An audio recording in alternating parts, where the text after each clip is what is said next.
की दवा इन मरीजों को पड़ चुकी है और अब ये सब लोग बैठ गए हैं।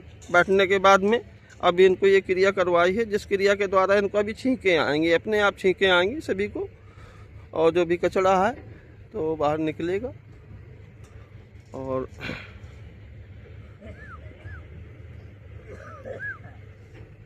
जो भी गंदगी है दिमाग की वो सारी निकलेगी, धीरे धीरे करके इसी तरीके से निकल जाएगी।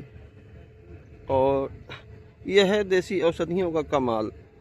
देसी औषधियों के द्वारा प्रकृति ने हमारे हर कुछ ऐसी औषधि दी है जो मानव के लिए बहुत ही कारगर और उत्तम है। तो आप लोग प्रकृति का साथ दें और प्रकृति के नियमों का पालन करें। जय श्री राम।